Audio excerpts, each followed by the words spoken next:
Thanks for joining me on this episode of the Rustic Anchor Woodworks channel. And on this video, I'm going to show you the process how I built this entryway table. So stay tuned. So I bought the legs from the big box store, and then I also got some poplar stock. You can either make it, but it was cheap enough, I just bought it. To extend these legs, I'm going to cut right in that groove, and I'm going to cut some of that stock down, and basically I'm going to use some dowel pins to join them together, and you'll see what I mean here in a minute.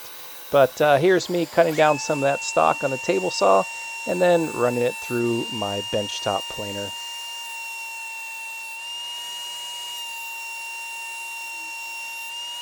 So after running the stock through the planer, I went ahead and I cut 4 pieces out. I believe I did 4 inches because I wanted to make it 4 inches taller. Then I cut the little legs, or the feet, off of these legs. And there you go, that's how I'm going to extend it. So I'm going to go ahead and sand these little feet down. I'm going to sand down these extension pieces that I made. And I'm going to give them a nice little contour shape. With the sander, you'll see what I mean. It looks pretty nice. You guys all know how much I love sanding if you've watched any of my videos, but guess what? It's a necessary evil. So the better job you do here, the better your product's going to be.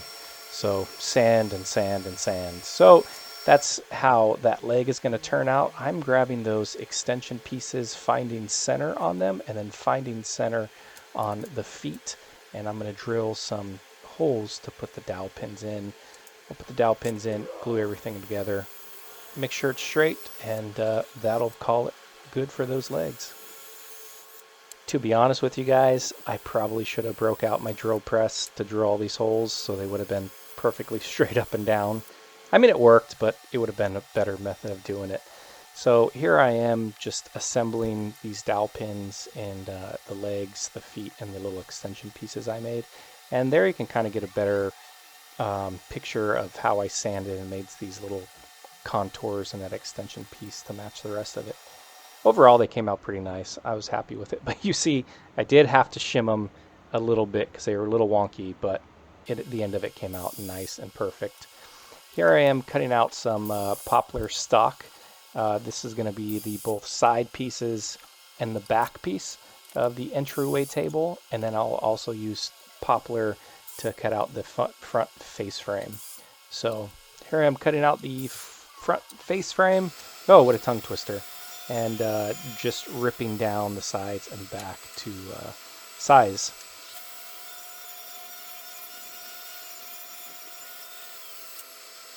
So once I got all my face frame pieces cut to length, I'm using this dowel pin jig. It's the self-centering one. Nothing fancy, off of Amazon, but it works great. Drilling all those holes and then putting some dowel pins with glue in, and then clamping everything up.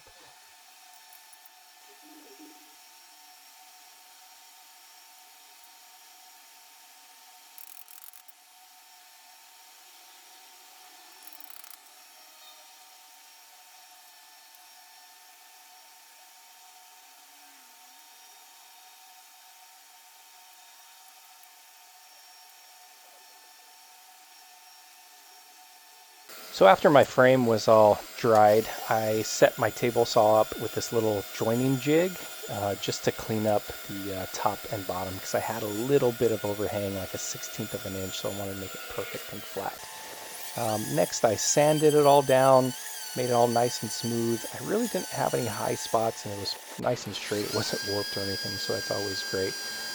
And then here I'm taking the sides of the entryway table and the front face frame, and on the bottom it's going to have that little routed edge just to give it a little bit more detail.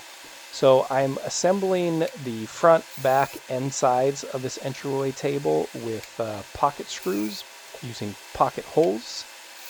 So here I'm just running through all that. Next, I built this little jig so I can align the front, the back, and the sides all perfectly center on my table legs. So it took me, I don't know, a minute to build that little jig, and it kept everything nice, square, straight, and at 90 degrees. There's a lot of different methods here. You can to attach the sides, backs, and everything. I just went with the Kreg screws and pocket screws. It was just a lot easier.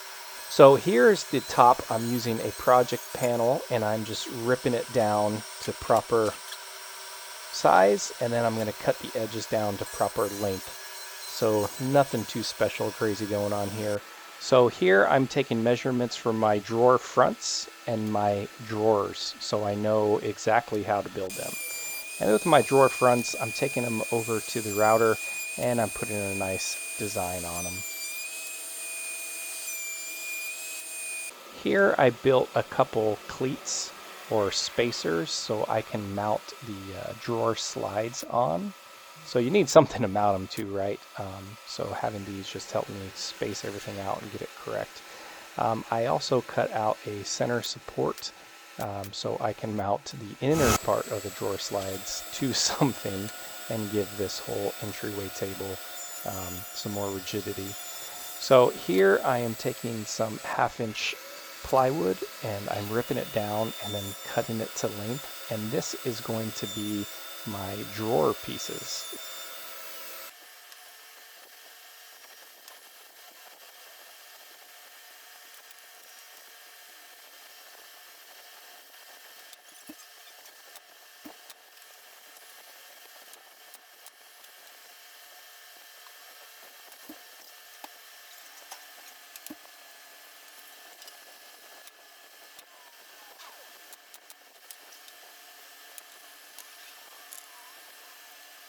I didn't record it, but here is just the video of these drawer slides in and perfectly level installed on this piece from the left and right side. And then here is the drawers slid into place with all these slides installed, just dry fitting everything before I finish. I wanted to make sure everything fit. It's always a good idea to do that before you do your finish work. So these little jigs, I bought them from Amazon, and I'll put the link down below, but they help you mount your drawer fronts so nice and easy. And you can take them, put them on the other side, and they just match up. So it holds its position, and you can mount multiple of the same drawer and drawer front sizes all at once. It makes life a lot easier. And then I used the router, and I did this I think it was like a 3/4 inch round over on that top, and it just really looked super nice. To attach the top, again, I used pocket holes and pocket screws. And then my wife saw these little designs at the store, and I was like, oh, I think that's going to look perfect on the sides of this entryway table. So to attach these things, I just got everything squared, gapped, put some glue on the back of it, and then I used a 23 gauge pin nailer to shoot them in place while the glue dries. You don't got to go crazy shooting this thing. It looked like I am, but I was just trying to press down and find the best spots for them. So here's the bottom shelf, and I had to notch out these little corner pieces so they'll butt up against those little leg extenders I built.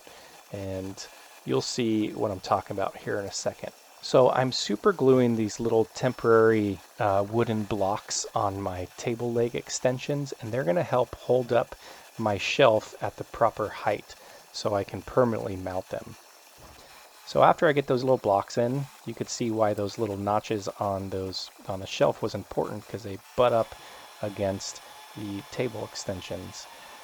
Next, I'm just adding some glue, and I am shooting in some trim pieces to all sides of the shelf. So with the magic of TV, I have finished this piece in a gray color and then put whitewash on top. And then I'm using that nice jig to mount and perfectly center my handles on this piece. And again, I can slide it right onto the left drawer and mount the handle, and they'll be perfect.